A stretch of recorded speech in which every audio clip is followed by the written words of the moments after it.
जय हिंद साथियों, मैं आनंद चौहान आप सभी का हार्दिक स्वागत करता हूं आपके अपने परिवार टीचिंग विद आनंद चौहान में। तो भाई कैसे हो आप लोग? आशा करता हूं आप सभी लोग बढ़िया होंगे। तो चलिएगा भाई, सभी लोग क्लास से जुड़ेंगे और आज पॉलिटी की क्लास में दोस्तों आज हम दोस्तों राज्यपाल के संबंधित दोस्तों जो भी आपकी योग्यताएं हैं, अर्हताएं हैं, उनके बारे में दोस्तों आज की इस वीडियो में हम पढ़ने वाले हैं। तो प्लीज़ दोस्तों आज इस वीडियो में आप लोग शुरू से लेकर कंप्लीट जरूर जुड़े रहिएगा, तभी जाके आपको सारी चीज़ें समझ में आएंगी। और हम आपको दोस्तों इस बुक का page bye page complete book का सॉल्यूशन आपको करा रहे हैं। और आपके पॉलिटी की अगर बात करें तो पॉलिटी का इस बुक में दोस्तों काफ़ी ज़्यादा रोल है और काफ़ी बड़ा भी टॉपिक है। तो इसकी और भी क्लासें अभी हम और कराएंगे, जिससे आपके दोस्तों हम पॉलिटी को जल्द से जल्द कंप्लीट कराने की पूरी कोशिश करेंगे। और अभी तक की दोस्तों हमारी टोटल 16 क्लासें हो चुकी हैं यूट्यूब पर, और वो सारी प्लेलिस्ट में आपको वो वीडियोस दोस्तों मिल जाएंगी। अगर आपने दोस्तों कोई भी वीडियो नहीं देखी है किसी भी सब्जेक्ट से रिलेटेड, तो आप प्लेलिस्ट में जाकर उन वीडियो को दोस्तों एक बार ज़रूर कंप्लीट कर लीजिएगा, जिससे आपका दोस्तों एक शानदार रिवीजन हो जाएगा। ठीक है भाई, तो चलिएगा भाई, सभी लोग क्लास से जुड़ेंगे और हमारा क्लास का जो सेशन है वो स्टार्ट हो चुका है। और जो लोग अभी तक क्लास में नहीं आए हैं तो एक बार आप वीडियो के लिंक को ज़रूर शेयर कर देना। आप जो भी सोशल मीडिया प्लेटफॉर्म यूज करते हैं उसके माध्यम से एक बार वीडियो को सभी लोगों के साथ शेयर जरूर करिएगा। और वीडियो अच्छा लगे तो वीडियो को लाइक जरूर कर लेना। अगर चैनल पर नए हो तो भाई चैनल को भी सब्सक्राइब कर लेना, ताकि आपको डेली क्लासों का नोटिफिकेशन सही समय पर आप लोगों को मिल सके। तो चलिएगा दोस्तों, हम अपने सेशन को बिना टाइम वेस्ट किए स्टार्ट करते हैं। तो जैसा कि दोस्तों आपके सामने आर्टिकल लिखा है कि आर्टिकल 157 जो कि राज्यपाल की नियुक्ति होने के लिए उसकी योग्यताएं और अर्हताओं के बारे में बताता है। क्वेश्चन आपसे पूछा जाएगा कि बताएगा कि राज्यपाल की नियुक्ति होने के लिए किस आर्टिकल में योग्यताएं दी गई हैं। तो आर्टिकल आपका क्या होगा? 157 क्या कहता है कि वह तो प्रथम आपका यही कि वह प्रथम भारत का नागरिक हो। पहला पॉइंट आपका क्या कहता है कि वह भारत का नागरिक होना चाहिए और उसकी न्यूनतम आयु जो है वो 35 वर्ष होनी चाहिए। साथ ही साथ राज्य विधानसभा का सदस्य चुने जाने योग्य हो। तो दोस्तों ये आपकी दोस्तों कुछ 3 प्रमुख योग्यताएं हैं राज्यपाल बनने के लिए। इसके बाद दोस्तों राज्यपाल के पद की कुछ शर्तें होती हैं जो कि आर्टिकल 158 में आपको दी गई हैं। देखिएगा, आपको आर्टिकल 153 से लेकर 162 तक जो आपका राज्यपाल से संबंधित जो भी आपके पॉइंट टू पॉइंट चीज़ें हैं वो आपके इस आर्टिकल में दी गई हैं। तो आपको अगर हम बात करें तो आर्टिकल 157 था राज्यपाल की नियुक्ति से संबंधित, और राज्यपाल के जो पद संबंधी जो शर्तें हैं वो आर्टिकल 158 में है। ठीक है, आइए जानते हैं कि राज्यपाल के पदों की शर्तें क्या क्या हैं। तो पहला पॉइंट आपके सामने दिया गया है कि राज्यपाल संसद या विधानमंडल के किसी भी सदन का सदस्य नहीं होगा। ठीक है, क्योंकि अगर सदस्य होगा तो वो राज्यपाल के दोस्तों पदों की शर्तों को पूरी नहीं करेगा। तो वह किसी भी सदन का सदस्य नहीं होना चाहिए, और वह किसी लाभ के पद पर ना हो, कि मतलब उसके पास कई अन्य पैसा ना आता हो, किसी लाभ के पद पर ना हो, और वेतन भत्ते राज्य की संचित निधि पर भारित होंगे, पेंशन केंद्र की संचित निधि पर। अगर हम आपसे बात करें कि सर राज्यपाल का वेतन कितना होता है, तो 3,50,000 रुपये प्रति माह। ठीक है, वेतन संबंधी क्वेश्चन आपसे ज़रूर पूछे जाएंगे। राज्यपाल का वेतन कितना होता है? 3,50,000 रुपये प्रति माह। इसके बाद आता है राज्यपाल के द्वारा शपथ या प्रतिज्ञान। ठीक है, शपथ कह दो या प्रतिज्ञान। तो राज्यपाल जब अपनी शपथ लेता है वो किस आर्टिकल के तहत है? तो आर्टिकल इसको याद रखिएगा, आर्टिकल 159। आर्टिकल 159 में क्या प्रावधान है? राज्यपाल की शपथ से संबंधित है।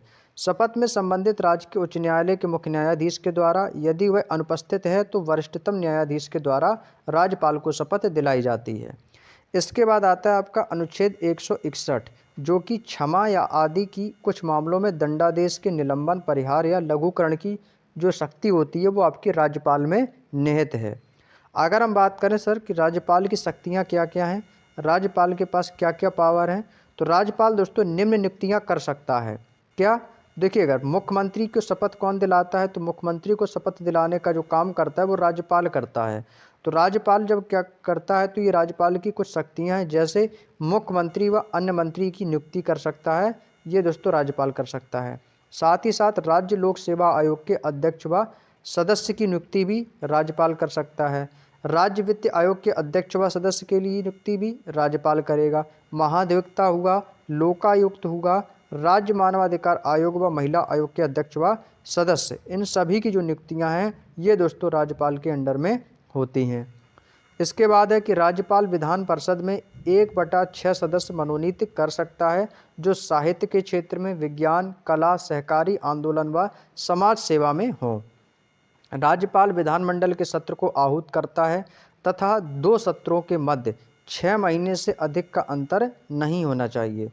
आर्टिकल 200 के तहत विधानमंडल के द्वारा पारित विधेयक पर राज्यपाल निम्न निर्णय ले सकता है, जैसे सहमति दे सकता है कि सहमति देने से या मना कर सकता है। अगर वो चाहेगा तो आपको सहमति देगा और चाहे तो नहीं भी दे सकता है।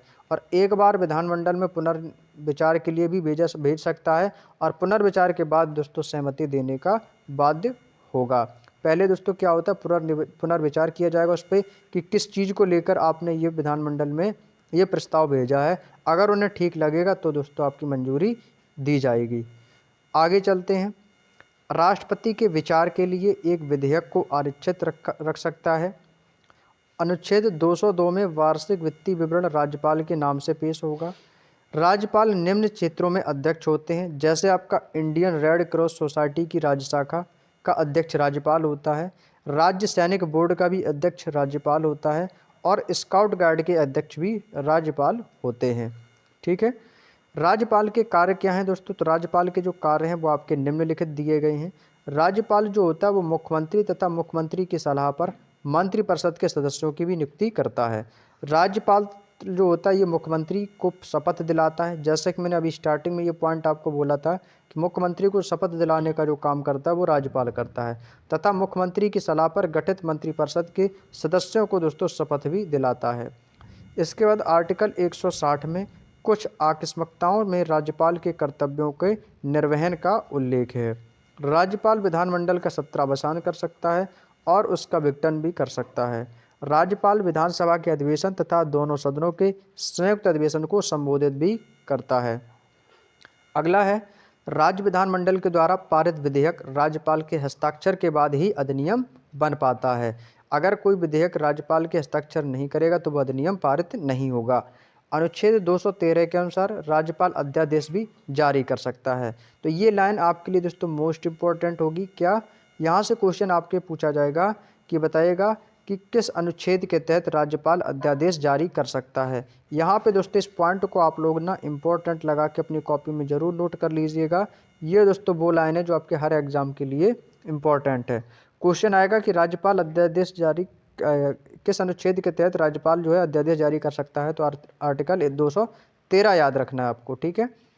ऐसा अध्यादेश विधानमंडल के पुनर्गठन के 6 सप्ताह के भीतर स्वीकृत होना आवश्यक है। यदि विधानमंडल 6 सप्ताह के भीतर उसे अपनी स्वीकृति नहीं देता है तो उसे अध्यादेश की वैधता को समाप्त कर सकता है।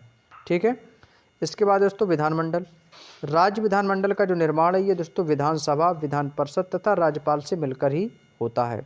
अगर हम बात करें दोस्तों विधान परिषद की, तो विधान परिषद राज्य विधानमंडल का उच्च सदन होता है, जिसका गठन संविधान के अनुच्छेद 169 के तहत किया गया है। ये लाइन आपके लिए इम्पोर्टेंट होगी। क्वेश्चन आपसे पूछा जाएगा कि विधान परिषद का गठन संविधान के किस अनुच्छेद के तहत किया गया। विधान परिषद का गठन संविधान के किस अनुच्छेद के तहत किया गया, तो अनुच्छेद कितना बताएंगे आप लोग? 169 बताएंगे। ठीक है। अगर आपसे पूछा कि विधान परिषद का सदस्य बनने हेतु न्यूनतम आयु कितनी होनी चाहिए, तो आप कहो सर इसकी न्यूनतम आयु 30 वर्ष होनी चाहिए। विधान परिषद के प्रत्येक सदस्य का कार्यकाल कितने वर्ष का होता है? 5 वर्ष का मत करना, ऑप्शन में मिलेगा कितना होता है भाई? 6 वर्ष होता है। ये आपके लिए दोस्तों इम्पोर्टेंट होगी। विधान परिषद आप जरूर पढ़ के जाइएगा, हो सकता है आपके एग्जाम में यहाँ से 1-2 पॉइंट आप लोगों को जरूर देखने को मिल सकते हैं। क्वेश्चन है कि वर्तमान में केवल 6 राज्यों में विधान परिषद विद्यमान है। कौन कौन से 6 राज्य हैं और उसमें दोस्तों आपके कौन कौन से सदस्य हैं और कितने सदस्य हैं? देखिएगा दोस्तों, अगर हम बात करें विधान परिषद की तो उत्तर प्रदेश हमारा पहला राज्य है, दूसरा आपका महाराष्ट्र आ जाता है, तीसरा कर्नाटक है, चौथा बिहार है, पाँचवा आंध्र प्रदेश और दोस्तों आपका 6वां तेलंगाना। ये दोस्तों आपके 6 राज्य हैं जहाँ पर विधान परिषद विद्यमान है। जहाँ पर उत्तर प्रदेश में 100 सदस्य हैं, महाराष्ट्र में वहीं 78 हैं, कर्नाटक में 75 हैं, बिहार में 75 हैं, आंध्र प्रदेश में 58 और तेलंगाना में 40। अब यहाँ से भी आपसे दोस्तों क्वेश्चन एग्जामिनर पुटअप कर सकता है कि सबसे ज़्यादा विधान परिषद में सदस्य कहाँ पर हैं? यूपी में हैं। तो यहाँ पर दोस्तों क्या होगा सर? सबसे ज़्यादा आपसे या तो दोस्तों सबसे ज़्यादा पूछेगा, या तो आपसे सबसे ज़्यादा पूछेगा, या तो आपसे सबसे कम पूछेगा। अगर सबसे कम पूछेगा तो आपको तेलंगाना बताना है। ठीक है ना। सबसे ज़्यादा कहाँ पर है? यूपी में है। और सबसे कम कहाँ है? तेलंगाना में है। तेलंगाना में 40 हैं, यूपी में आपके 100 हैं। ठीक है ना। तो ये 2 पॉइंटों पर थोड़ी सी आपको नज़र देखनी है। ठीक है ना, क्योंकि ये इम्पोर्टेंट है। अगर मान लो विधान परिषद से अगर आपसे सदस्य और राज्य पूछेगा ना, तो या तो सबसे ज़्यादा पूछ लेगा या तो सबसे कम। हालांकि आपको दोस्तों ये छः ही आपको याद करने के लिए बोल रहे हैं, बाकी तो दोस्तों आपके सारे 7 की डिजिट के हैं। 78 75 75 2 बार बोलोगे ना 78 75 75 तो याद हो जाएगा। और आंध्र प्रदेश आपका 58, बस याद हो जाएंगे आसानी से। ठीक है ना। आगे मैं बात करूँगा दोस्तों विधान परिषद की संरचना के बारे में। अगला पॉइंट कह रहा है कि आर्टिकल 171 के तहत किसी भी राज्य की विधान परिषद की अधिकतम सदस्य संख्या उस राज्य की विधानसभा की कुल सदस्य संख्या का 1/3 तथा दोस्तों अगर न्यूनतम बोला जाए तो न्यूनतम 40 होगी। ठीक है। विधान परिषद के सदस्यों का जो निर्वाचन है ये आनुपातिक प्रतिनिधित्व की एकल संक्रमणीय मत प्रणाली के द्वारा होता है। विधान परिषद के सदस्यों का जो निर्वाचन है वो कुछ इस प्रकार से होता है, जिसमें दोस्तों आपके 1/3 सदस्य राज्य विधानसभा सदस्य, जिनको एमएलए बोला जाता है, एमएलए के द्वारा होता है। ठीक है। आगे चलते हैं अपने अगले पॉइंट पर। 1/3 सदस्य स्थायी निकायों के प्रतिनिधियों के द्वारा दोस्तों निर्वाचित किए जाते हैं। ठीक है। और 1/12 सदस्य ये 3 वर्ष पुराने स्नातकों के द्वारा निर्वाचित किए जाते हैं। और 1/12 सदस्य माध्यमिक एवं उच्च स्तर के शिक्षकों के द्वारा निर्वाचित किए जाते हैं। और 1/6 सदस्य ये राज्यपाल के द्वारा मनोनीत किए जाते हैं, जो साहित्य के क्षेत्र में विज्ञान, कला, समाज सेवा और सहकारी आंदोलन से जुड़े लोग होते हैं। यहाँ पे दोस्तों एक पॉइंट नोट करिएगा कि विधान परिषद की बैठक की जो गणपूर्ति का जो कोरम है, ये कुल सदस्य कितना होता है? 1/10। ये बहुत पूछा जाता है, इसको वेरी इंपॉर्टेंट लगा लेना मेरे दोस्त। जिसको याद है तो अच्छी बात है, और नहीं याद है तो नोट कर लो कॉपी में। कोरम सदस्य की कुल संख्या, बस इतना लिख लो। बस आपको जब ऐसे ही क्वेश्चन एग्जाम में आएगा आप तुरंत समझ जाओगे। विधान परिषद के कोरम कुल सदस्य संख्या ऐसे लिख लो और डैश करके लिख लो 1/10, बात खत्म।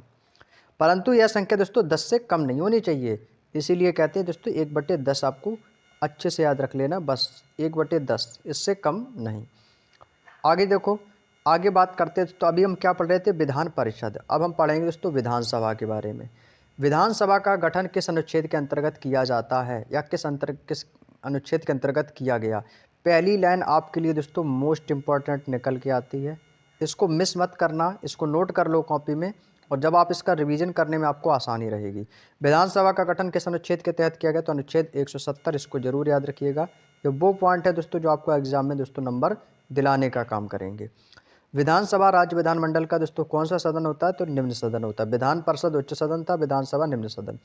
विधान परिषद का दोस्तों जो कार्यकाल था वो आपका 6 वर्ष का होता है, लेकिन विधानसभा का जो कार्यकाल है दोस्तों ये 5 वर्ष का होता है। दोनों में दोस्तों काफ़ी अंतर है, इस चीज़ को भी याद रखिएगा। विधानसभा का सदस्य बनने के लिए न्यूनतम आयु 25 वर्ष चाहिए थी, और विधान परिषद में न्यूनतम आयु कितनी चाहिए थी? 30 वर्ष।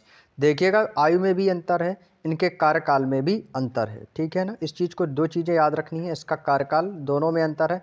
विधान परिषद आपका उच्च सदन है, विधानसभा आपका निम्न सदन है। विधान परिषद में आपका कार्यकाल 6 वर्ष का था, विधानसभा में 5 साल का है। विधान परिषद का सदस्य बनने के लिए न्यूनतम आयु 35 वर्ष होनी चाहिए, 30 वर्ष होनी चाहिए थी, और विधान सभा में सदस्य बनने के लिए न्यूनतम आयु 25 वर्ष होनी चाहिए। ये जनता के द्वारा वयस्क मताधिकार के आधार पर प्रत्यक्ष रूप से निर्वाचित प्रतिनिधियों का सदन होता है। आगे बढ़ते हैं। राज्य विधानसभा को 7वीं अनुसूची में वर्णित राज्य सूची के विषय पर कानून बनाने का अधिकार भी। अब इसके बाद दोस्तों हमारा अगला पॉइंट आता है कि विधानसभा के निर्वाचित सदस्य जो होते हैं ये राष्ट्रपति के चुनाव में भाग लेते हैं। प्रत्येक राज्य की विधानसभा में अधिकतम जो सदस्य होंगे वो 500 होंगे, और न्यूनतम दोस्तों 60 सदस्य हैं। ठीक है। अगर आपसे क्वेश्चन यहाँ से पूछा जाए कि बताएगा कि विधानसभा में अधिकतम प्रत्येक राज्य से विधानसभा में कितने अधिकतम सदस्य हो सकते हैं और न्यूनतम कितने हो सकते हैं, तो अधिकतम पूछेगा तो दोस्तों 500, और न्यूनतम पूछेगा तो 60 सदस्य होते हैं। लेकिन दोस्तों यहाँ पे भी आपके कुछ एक्सेप्शन रहते हैं, जिसको अपवाद कहते हैं। जैसे कि आपके सिक्किम में दोस्तों 32 सदस्य हैं। अपवाद वो चीज़ें होती हैं दोस्तों जो नियम से थोड़ा अलग हटके होती हैं। जैसे कि मैंने अभी आपको बताया कि सर न्यूनतम जो है ना वो 60 होने चाहिए, और अधिकतम जो है ना सर वो 500 होने चाहिए। लेकिन ये कुछ राज्य सर ऐसे हैं जो तो 60 से कम हैं, यानी कि उसके दोस्तों जो नियम के अकॉर्डिंग तो ये तो पालन कर ही नहीं रहे हैं, तो ये दोस्तों अपवाद में चले जाते हैं। जैसे हमारे सिक्किम की बात करें तो सिक्किम में तो आपके सर 32 सदस्य हैं, है ना। वहीं गोवा में 40 सदस्य हैं, मिजोरम में भी 40 सदस्य हैं और पुडुचेरी में आपके 30 सदस्य हैं, यानी कि 60 से भी कम है। तो ये दोस्तों अपवाद की श्रेणी में आ जाते हैं, ये वो राज्य हैं, ठीक है। लेकिन आपसे अगर पूछा जाएगा तो आप न्यूनतम 60 बताएंगे और अधिकतम 500। और अगर अपवाद से बात करें तो अपवाद से क्वेश्चन में खुद पूछेगा आपसे कि गोवा में कितने हैं, मिजोरम में कितने हैं, सिक्किम में कितने हैं, पुडुचेरी में कितने हैं, ये पूछेगा आपसे, ठीक है। किसी विधेयक को धन विधेयक माना जाए अथवा नहीं, तो इसका निर्णय दोस्तों ये विधानसभा करती है, किसे विधेयक धन विधेयक मानना है या नहीं। वित्त विधेयक पहले विधानसभा में पेश किया जाता है और विधान परिषद सिर्फ इसे दोस्तों 14 दिनों तक रोक सकती है। सबसे अधिक विधानसभा सीटों वाला राज्य उत्तर प्रदेश है, जहां पर दोस्तों आपकी 403 विधानसभा सीटें हैं, तथा न्यूनतम सीटों वाला राज्य सिक्किम है, जहां पर आपकी 32 है। मैंने क्या बोला आपसे, या तो आपसे सबसे ज़्यादा या अधिकतम पूछेगा, या तो सबसे कम यानी कि न्यूनतम पूछेगा। तो देखो विधानसभा में आपसे पूछ लिया ना कि सबसे अधिक विधानसभा सीटों वाला राज्य और सबसे अधिक कम विधानसभा सीटों वाला राज्य। तो अधिक है यूपी है, यूपी में है कितनी दोस्तों 403 है, इस चीज़ को याद रखिएगा। और सिक्किम में वहीं दोस्तों आपकी 32 है। सिक्किम में कितनी है दोस्त 32 है। विधानसभा की गणपूर्ति का कोरम 10 सदस्य या कुल 10 सदस्य का 10वां हिस्सा होता है, यानी दोस्तों 1/10 गणपूर्ति कोरम आप इसको, उसका विधान परिषद का। ये जो था आपका ये विधान परिषद का था भाई, विधान परिषद का गणपूर्ति कुल कोरम पूछेगा ना तो कितना बताएंगे 1/10। और विधानसभा का गणपूर्ति कोरम कितना होगा 10 या कुल सदस्य का 10वां हिस्सा। आगे बात करते हैं मुख्यमंत्री की। देखिएगा मुख्यमंत्री का अगर हम बात करें तो आर्टिकल 164 के तहत, आर्टिकल 164 के तहत मुख्यमंत्री की नियुक्ति कौन करता है, शपथ दिलाने का कार्य कौन करता है, तो दोस्तों राज्यपाल करेगा। तथा अन्य मंत्रियों की नियुक्ति भी दोस्तों राज्यपाल मुख्यमंत्री की सलाह से करेगा। विधानसभा में बहुमत प्राप्त दल के नेता को हम राज्यपाल मुख्यमंत्री नियुक्त करते हैं। मुख्यमंत्री तथा मंत्रियों की जो शपथ है ये दोस्तों कौन दिलाने का काम करता है, दोस्तों ये भी राज्यपाल दिलाने का काम करता है। मुख्यमंत्री अपना त्यागपत्र किसे देगा, अगर मुख्यमंत्री अपना त्यागपत्र देना चाहता है तो वो दोस्तों राज्यपाल को अपना त्यागपत्र सौंपेगा।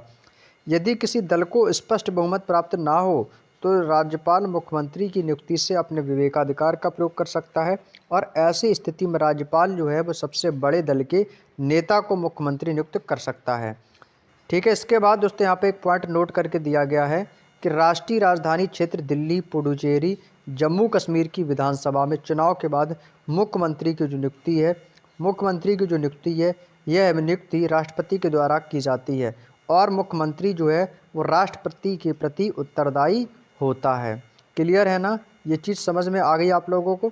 चलिएगा दोस्तों एक बार ना क्लास को शेयर कर दो भाई सभी लोग, ताकि और भी लोग क्लास से जुड़ सके। भाई सेशन बहुत अच्छा चल रहा है और इम्पोर्टेंट सेशन चल रहा है। और हाँ दोस्तों, अगर आपको दोस्तों वीडियो की वॉइस में अगर थोड़ी सी भी अगर आपको आवाज़ आ रही है ना, तो भाई आपको बता दो कि भाई बाहर बारिश हो रही है। अगर थोड़ी सी अगर आवाज़ भी आए ना तो थोड़ा सा मैनेज कर लीजिएगा, क्योंकि बारिश के चलते भाई मैं आप लोगों के लिए वीडियो बना रहा हूँ, तो हो सकता है आपको थोड़ी सी बारिश की आवाज़ आपको सुनाई दे रही हो, लेकिन उसको इग्नोर करेंगे, ठीक है। बाकी आपको वॉइस तो बिल्कुल क्लियर आ ही रही है, ठीक है ना। तो थोड़ा सा आप लोग कोऑपरेट जरूर करिएगा। आगे चलते हैं दोस्तों मुख्यमंत्री के कार्य और शक्तियों के बारे में। तो यहाँ पे आपका पहला पॉइंट है कि मुख्यमंत्री राज्य के प्रशासन का वास्तविक प्रधान होता है। मुख्यमंत्री मंत्रिपरिषद की बैठकों की अध्यक्षता करता है। मंत्रियों की नियुक्ति के समय दोस्तों ये राज्यपाल को सलाह भी देगा, और किसी भी मंत्री को त्यागपत्र के लिए ये कहेगा। मंत्रियों के विभागों में दोस्तों ये फेरबदल कर सकता है, यानी कि इस विभाग से दूसरे विभाग में ट्रांसफ़र कर सकता है। विधानसभा के सत्र को बुलाने का काम और दोस्तों भंग करने का काम भी राज्यपाल की सलाह पर कर सकता है।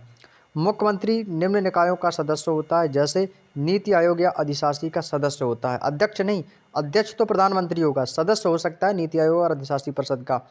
और राष्ट्रीय विकास परिषद का सदस्य हो सकता है, अंतर्राज्यीय परिषद का सदस्य हो सकता है, और क्षेत्रीय परिषद का भी सदस्य हो सकता है। मुख्यमंत्री निम्न निकायों का अध्यक्ष होता है, जैसे राज्य योजना बोर्ड का और राज्य आपदा प्रबंधन प्राधिकरण का जो अध्यक्ष जो होता है वो मुख्यमंत्री होता है। आगे मैं बात करता हूँ दोस्तों न्यायपालिका की। भारत की न्याय व्यवस्था कैसी है, तो भारत की जो न्याय व्यवस्था यह एकहरी और एकीकृत है।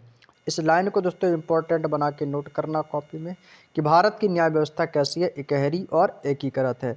इसकी आकृति जो है दोस्तों वो पिरामिड की नुमा है, जहाँ सर्वोच्च शिखर पर आपका उच्चतम न्यायालय, यानी कि अगर बात करें कि दोस्तों उच्चतम न्यायालय मतलब उच्च एक तो होता है आपका उच्च, दूसरा उच्चतर और तीसरा होता है उच्चतम। उच्चतम का मतलब होता है जो सबसे ही ऊंचे पर है, सबसे बड़ा। तो उच्चतम न्यायालय दोस्तों कहाँ पे बैठेगा? यहाँ पे बैठेगा भाई। उच्चतम न्यायालय कहाँ पे बैठेगा? यहाँ पे, जो सबसे ऊंचा है। तो ये दोस्तों देश में एक ही होता है।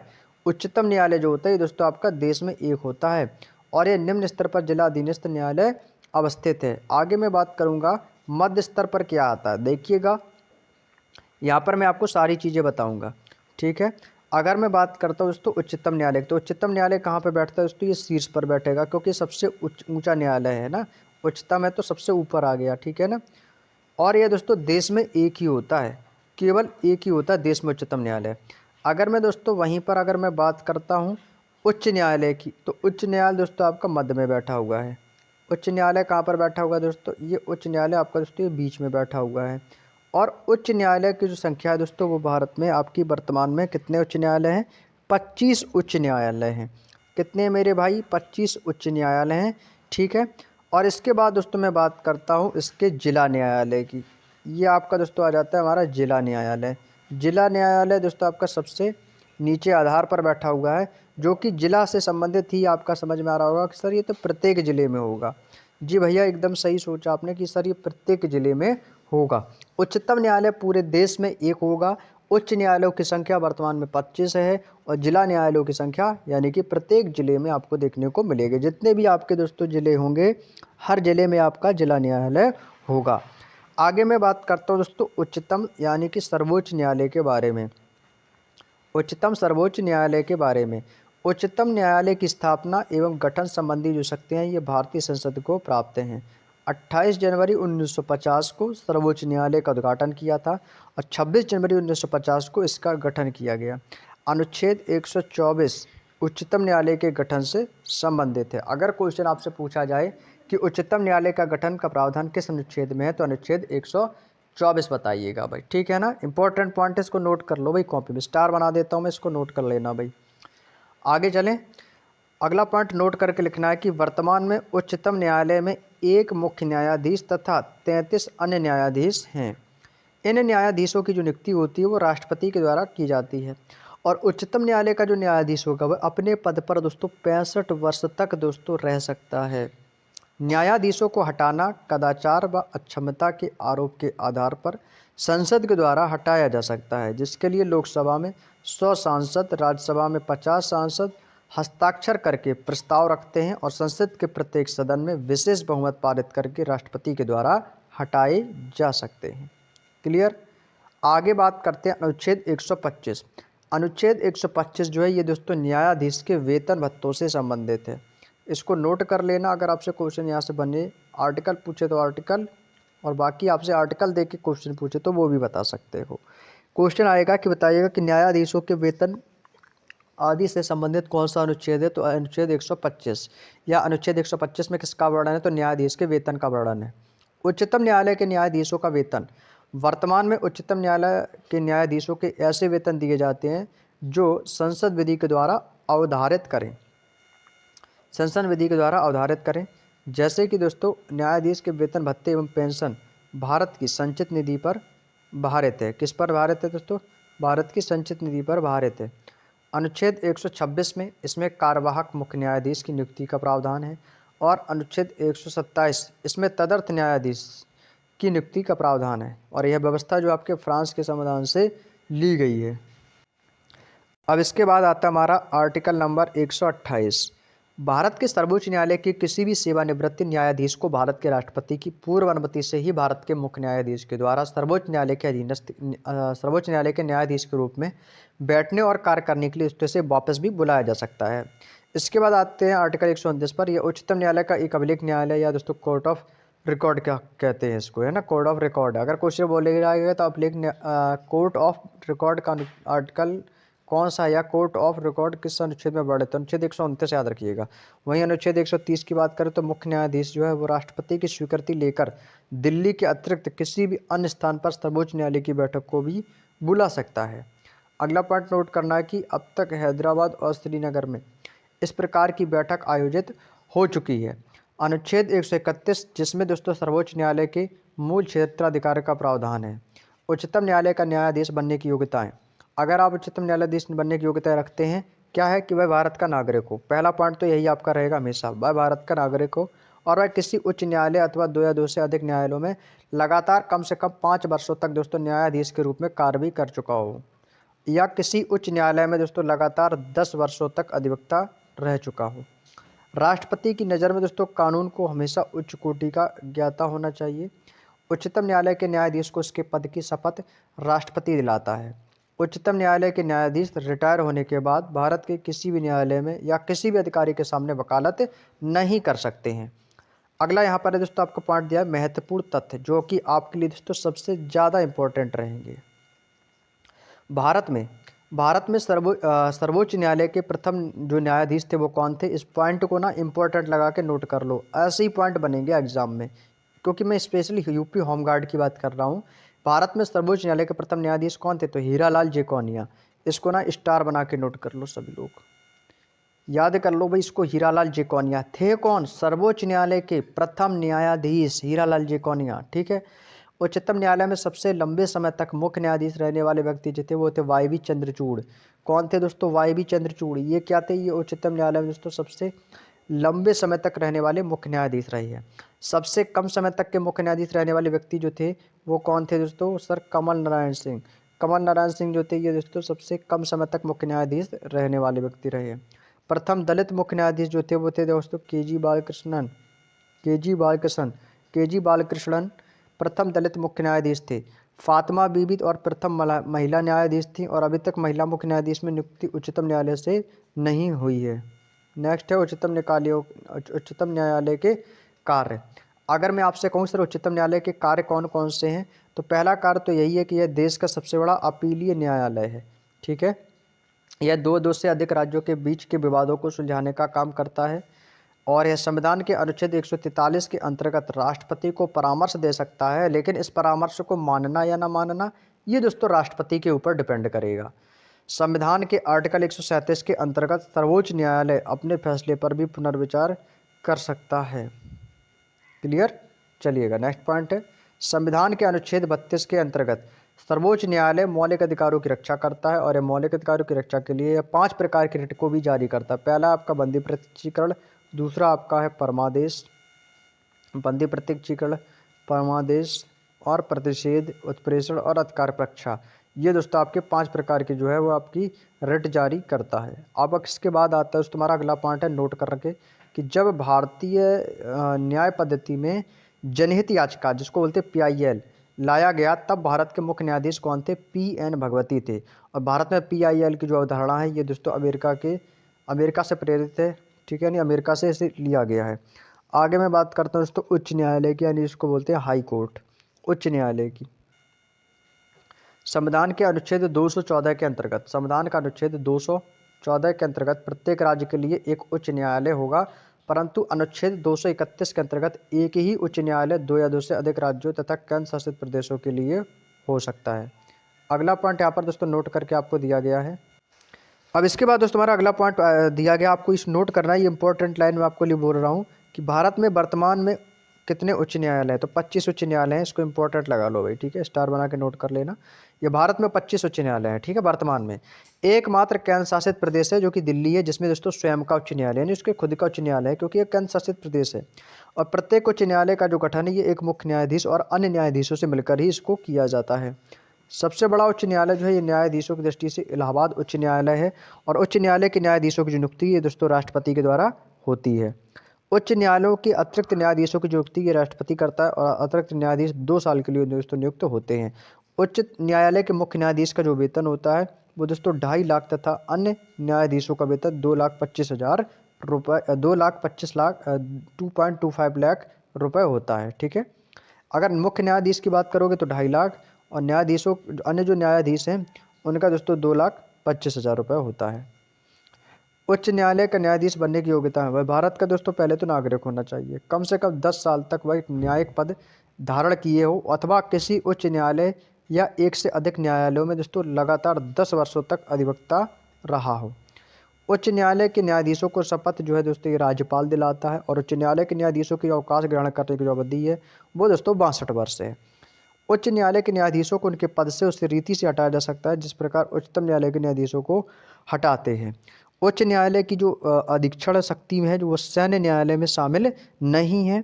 राष्ट्रपति किसी भी उच्च न्यायालय में आवश्यकता अनुसार न्यायाधीशों की संख्या में वृद्धि भी कर सकता है। अगला पॉइंट दोस्तों नोट करके दिया गया है कि भारत में सर्वप्रथम भारत परिषद अधिनियम 1861 का भारत परिषद अधिनियम किसके द्वारा उच्च न्यायालय स्थापित किया गया? तो कलकत्ता उच्च न्यायालय में आपका 2 जुलाई 1862 और बम्बई उच्च न्यायालय में आपका 14 अगस्त 1862 और मद्रास उच्च न्यायालय में आपका 15 अगस्त 1862 है। तो आपका तीनों 62 में और जुलाई अगस्त, ये 2 जुलाई 14 अगस्त और 15 अगस्त, ठीक है ना। तो ये दोस्तों इस समय दोस्तों ये आपके स्थापित हुए थे। कलकत्ता उच्च न्यायालय की स्थापना कभी 2 जुलाई 1962 को, बम्बई उच्च न्यायालय की स्थापना 14 अगस्त 1862 को, मद्रास उच्च न्यायालय की 15 अगस्त 1862 हैं। तो सारे 1862 में, बस आपको ये डेट याद रखनी है, ठीक है। चलिएगा आगे मैं बात करूंगा आर्टिकल दोस्तों 215 के, अनुच्छेद 215 उच्च न्यायालय एक अभिलेख न्यायालय की भांति कार्य करता है। अनुच्छेद 215 क्लियर है ना। चलिएगा भाई, अब इसके बाद दोस्तों हमारा आर्टिकल आता है आर्टिकल 216। आर्टिकल 216 है उच्च न्यायालय की संरचना, जिसमें आपका एक मुख्य न्यायाधीश प्लस कुछ अन्य न्यायाधीश होते हैं। अगर क्वेश्चन एग्जाम में आएगा कि उच्च न्यायालय की संरचना किस आर्टिकल के तहत है, आर्टिकल 216। उसी प्रकार उच्च न्यायालय के न्यायाधीशों की नियुक्ति है राष्ट्रपति के द्वारा की जाती है। किस अनुच्छेद में है? अनुच्छेद 217। अनुच्छेद 217 में क्या है? उच्च न्यायालय के न्यायाधीश को नियुक्ति राष्ट्रपति करेगा। अनुच्छेद 219 न्यायाधीशों को शपथ और प्रतिज्ञा कौन दिलाएगा? राष्ट्रपति। उच्च न्यायालय के जो न्यायाधीश है उनको शपथ दिलाने का काम कौन करता है? राष्ट्रपति करता है। अनुच्छेद कितना हो जाएगा? 219। वहीं अनुच्छेद 226 में उच्च न्यायालय दोस्तों आपकी 5 प्रकार की रिट भी जारी कर सकता है। आगे चलते हैं। संयुक्त उच्च न्यायालय 2 या 2 से अधिक राज्यों या दोस्तों राज्य प्लस केंद्र शासित प्रदेश का एक उच्च न्यायालय हो सकता है, जिसे संयुक्त उच्च न्यायालय कहते हैं और इसे निम्न सारणी के द्वारा हम देख सकते हैं। अब देखिएगा यहाँ पे आपके सामने एक चार्ट है, इस चार्ट को समझना पहले। देखो एक तरफ आपका लिखा हुआ है उच्च न्यायालय के नाम, ये आपके उच्च न्यायालयों के नाम है, ठीक है। और इनका दोस्तों ये समय वर्ष आपको दिया गया है और वो किस क्षेत्रीय अधिकार क्षेत्र में है इनके बारे में दिया गया है, और साथ ही साथ दोस्तों सीट और बेंच, ठीक है ना, कहाँ पर इसकी सीट है और कहाँ पर इसकी बेंच। देखिएगा बम्बई उच्च न्यायालय, ठीक है, वर्ष कितना हो जाएगा सर? 1862। 1862। क्षेत्रीय अधिकार क्षेत्र कौन कौन से? तो महाराष्ट्र है, दादर और नागर हवेली है, दमन दीव और गोवा। इसकी सीट आपकी मुंबई में है और बेंच इसकी पणजी, गोरंगावद और नागपुर में है। वहीं कलकत्ता उच्च न्यायालय का नाम 1862 है आपका सर, और पश्चिम बंगाल, अंडमान और निकोबार द्वीप समूह, और सीट इसकी कलकत्ता और बेंच इसका पोर्ट ब्लेयर है। मद्रास 1862 और तमिलनाडु पुडुचेरी, सीट चेन्नई और आपका बेंच है जो मदुरई है। ऐसे आपका इलाहाबाद का कितना? 1866। उत्तर प्रदेश सिटी प्रयागराज और बेंच लखनऊ। कर्नाटक का 1884 है, कर्नाटक में ही है, बेंगलुरु बेंच धारवाड़ और गुलबर्गा। पटना का दोस्तों बिहार है तो ये पटना में हो जाएगा। गुवाहाटी 1948 है, पटना 1916 है। गुवाहाटी आपका असम, नागालैंड, मिजोरम, अरुणाचल प्रदेश, ठीक है। और इसके बाद है आपका उड़ीसा, उड़ीसा 1948 है, उड़ीसा आपका कटक हो जाएगा, ठीक है। और राजस्थान में 1949 है और सीट इसकी जो है वो आपकी जोधपुर और जयपुर है। मध्य प्रदेश में 1936 में, मध्य प्रदेश में आपका जबलपुर, ग्वालियर और इंदौर है, ठीक है। चलिए आगे बात करते हैं दोस्तों केरल की। तो केरल 1956 में हुआ, और केरल और लक्षद्वीप और एर्नाकुलम। गुजरात 1960, गुजरात अहमदाबाद। दिल्ली, ये भी आसान है, बस इनकी तो डेट याद रख लो बस, ये बाकी तो आपको याद नहीं। दिल्ली दिल्ली दिल्ली। हिमाचल प्रदेश तो हिमाचल प्रदेश, यानी कि कैपिटल इसकी शिमला हो जाएगी, तो शिमला 1971 में, ठीक है ना भाई। यहाँ से ज़्यादा इंपॉर्टेंट नहीं है, जहाँ पे मुझे इंपॉर्टेंट सबसे ज़्यादा लगेगा मैं उसी चीज़ों को क्लियर करूँगा, ठीक है ना। चलिएगा भाई, अब यहाँ की बुक में दिया गया तो भाई पढ़ा दे रहे हैं, बाकी इतना ज़्यादा इंपॉर्टेंट नहीं है एग्जाम के अकॉर्डिंग। पंजाब और हरियाणा 1966, पंजाब और हरियाणा चंडीगढ़, ठीक है। सिक्किम 1975 में, सिक्किम की कहाँ है? गंगटोक है, कैपिटल है। छत्तीसगढ़ की रायपुर होती है, लेकिन इसका कितना? बिलासपुर है। छत्तीसगढ़ 2000 है। उत्तराखंड 2000, उत्तराखंड आपका नैनीताल। झारखंड भी 2000 है, तो झारखंड आपका रांची हो गया, है ना। त्रिपुरा आपका 2013 में, त्रिपुरा अगरतला है। मणिपुर 2013 है। देखो 2013 वाले पॉइंट कौन कौन से हैं, ये रहो 2013 वाले, ठीक है ना। और अलग अलग स्टेट है, त्रिपुरा है, मणिपुर है, मेघालय है, अगरतला, इम्फाल और शिलांग। वहीं 2019 में देखोगे तो तेलंगाना, तेलंगाना और आपका आंध्र प्रदेश और आपका जम्मू कश्मीर, लद्दाख, ये तीनों आपके 2019 में, तेलंगाना, आंध्र प्रदेश और जम्मू कश्मीर और लद्दाख, ठीक है। और कहाँ पर है दोस्तों इसका सिटी और बेंच? हैदराबाद। और इसका कितना मध्य प्रदेश का? अमरावती। क्लियर है ना। यहाँ पर दोस्तों अगर हम बात करोगे इसकी जम्मू कश्मीर की, तो यहाँ पर दोस्तों इन्होंने एक पॉइंट दोस्तों नोट किया है कि जम्मू कश्मीर के 2 केंद्रशासित प्रदेश में विधान विभाजन के बाद अब एक सामान्य उच्च न्यायालय है। ठीक है ना। चलिएगा भाई आगे चलते हैं नेक्स्ट। अब इसके बाद आता है हमारा अधीनस्थ न्यायालय, जिसको हम बोलते हैं सबॉर्डिनेट कोर्ट, सबॉर्डिनेट कोर्ट्स। संविधान के अनुच्छेद 233 से 237 तक अधीनस्थ एवं जिला न्यायालयों का प्रावधान है। क्वेश्चन अगर आपसे पूछा जाए कि बताएगा अधीनस्थ न्यायालय और दोस्तों जिला न्यायालय का प्रावधान किस अनुच्छेद में, तो अनुच्छेद 233 से 237 आपको बताने हैं। जिला न्यायालय इसमें दोस्तों दीवानी न्यायालय जिसको कहते हैं सिविल कोर्ट्स, और आपराधिक न्यायालय जिसको कहते हैं क्रिमिनल कोर्ट्स शामिल है। अगला पॉइंट है दोस्तों कि जिला न्यायालय एवं आपराधिक मामलों पर विचार करता है और उसे हम सत्र न्यायाधीश कहते हैं। जब सिविल मामलों पर विचार करता है तब वह दोस्तों जिला न्यायाधीश कहलाता है। और जब जिला न्यायाधीशों की जो नियुक्ति है वो उच्च न्यायालय के परामर्श के राज्यपाल के द्वारा की जाती है। जो व्यक्ति कम से कम दोस्तों 7 वर्ष तक किसी न्यायालय में लगातार अधिवक्ता रहा हो उसे जिला न्यायाधीश नियुक्ति किया जा सकता है। अगला है दोस्तों आपका स्थानीय स्वशासन, लोकल सेल्फ गवर्नमेंट। स्थानीय स्वशासन राज्य सूची का विषय है, और रिपन यानी जो लॉर्ड रिपन था वह स्थानीय स्वशासन का जनक भी कहा जाता है। इस लाइन को ना इम्पोर्टेंट लगा लो आप लोग, ये लाइन आपके लिए वेरी इंपॉर्टेंट होगी भाई। स्थानीय स्वशासन का जनक कौन था? रिपन था। इसके बाद आता है आपके पंचायती राज व्यवस्था। पंचायती राज व्यवस्था इंपॉर्टेंट लगाना भाई। इसमें आपकी समिति थी बलवंत राय मेहता समिति। इस समिति ने वर्ष 1957 में त्रिस्तरीय जिसको कहते हैं त्रि मॉडल पंचायती राज व्यवस्था लागू करने की जो सिफारिश की है वो इस समिति यानी कि बलवंत राय मेहता समिति को कहा जाता है। और इस समिति को हम पंचायती राज की जननी भी कहते हैं। ठीक है। भारत में जो पंचायती राज का जो आरंभ हुआ था ना, ये 2 अक्टूबर 1959 को भारत के प्रधानमंत्री पंडित जवाहरलाल नेहरू के द्वारा राजस्थान राज्य के दोस्तों नागौर जिले के बगदारी ग्राम में हुआ था। 73वां संविधान संशोधन पंचायती राज से संबंधित है, और पंचायती राज का जो प्रावधान है संविधान के भाग 9 के अनुच्छेद 243 से 243 ओ में किया गया है, तथा अनुसूची 11 में पंचायती राज से संबंधित है। और पंचायती राज से संबंधित कुछ महत्वपूर्ण आपकी समितियां भी हैं। जैसे हमारी आ जाती है, पहली समिति आती है आपकी बलवंत राय मेहता समिति 1957 में। अशोक मेहता समिति इंपॉर्टेंट है 1977। GVK राव समिति 1985। LM सिंघवी समिति 1986 और PK थुंगन समिति 1989 है। ठीक है ना। अब इसके बाद आता है हमारा दोस्तों 73वां संविधान संशोधन की दोस्तों कुछ प्रमुख बातें। अब इसके बाद आता है हमारा 73वां संविधान संशोधन की कुछ बातें।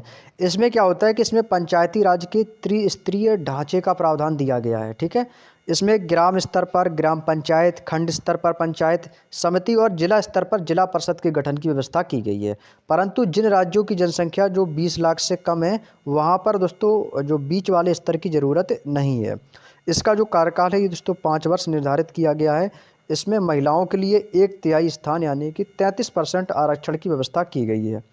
इसमें आपके SC और ST के आरक्षण जनसंख्या के अनुपात के आधार पर दिया जाएगा। पंचायत अगर भंग होती है तो उसको 6 महीने के अंदर चुनाव कराना अनिवार्य है, जिसके तहत राज्य वित्त आयोग का जो गठन है यह राज्यपाल के द्वारा प्रत्येक 5 वर्ष के बाद होगा, जो पंचायत के वित्तीय विपक्ष की वित्तीय समीक्षा करेगा। पंचायत को चुनाव कराने के लिए एक सदस्य संस्था राज्य निर्वाचन आयोग बनाया गया, जिसका मुख्य कार्य जो है वो पंचायती राज व नगर निकाय के चुनाव कराना होता है।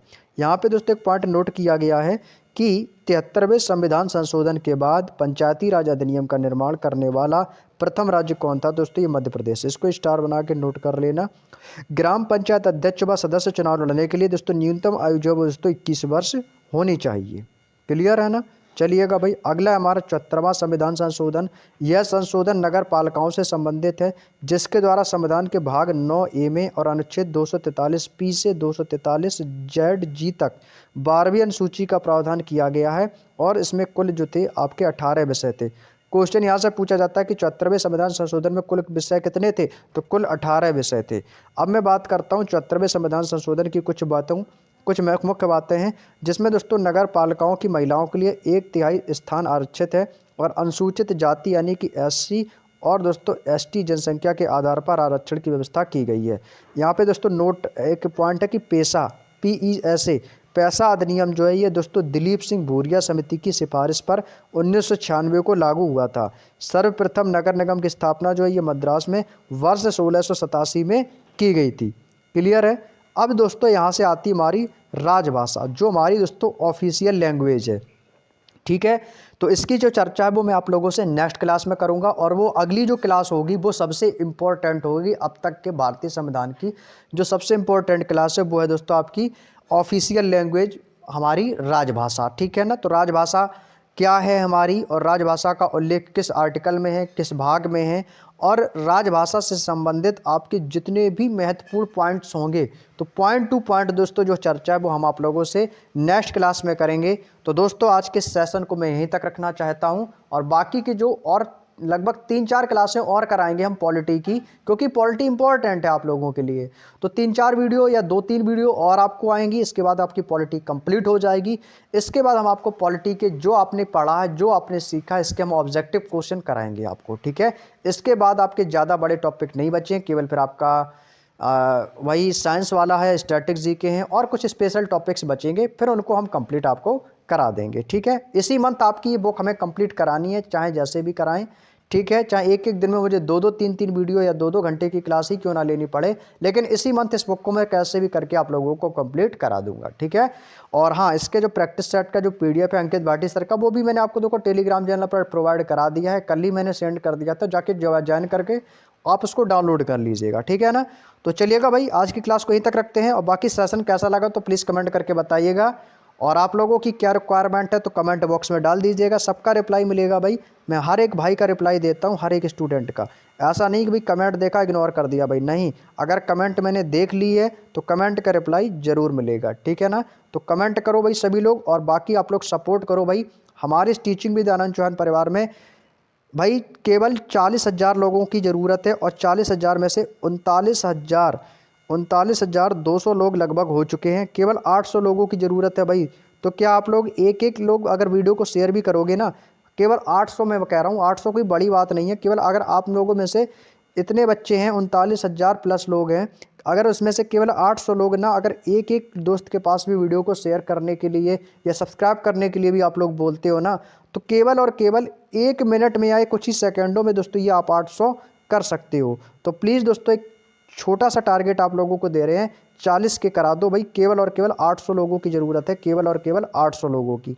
तो प्लीज़ भाई, क्या आप लोग ये 2 दिन में कर सकते हो भाई? 2 दिन तो भाई बहुत ही आपको ज़्यादा समय दे दिया है, जबकि ये दोस्तों 1 दिन क्या 1 मिनट का भी दोस्तों काम है, केवल और केवल 1 मिनट का। लेकिन फिर भी दोस्तों मैं आप लोगों की 2 दिन के लिए दे रहा हूँ। प्लीज़ दोस्तों 2 दिन में दोस्तों ये 40 के करा दो सभी लोग, फिर दोस्तों आगे बढ़ेंगे अपने हम नेक्स्ट टारगेट की ओर। ठीक है भाई, तो चलिएगा दोस्तों, आप लोग 40 के करने में जल्दी से जल्दी सपोर्ट करेंगे सभी लोग, और बाकी आप लोगों के लिए ऐसी क्लासें रेगुलर लाते रहेंगे। मिलते हैं दोस्तों नेक्स्ट क्लास में, तब तक के लिए सभी को जय हिंद, जय भारत।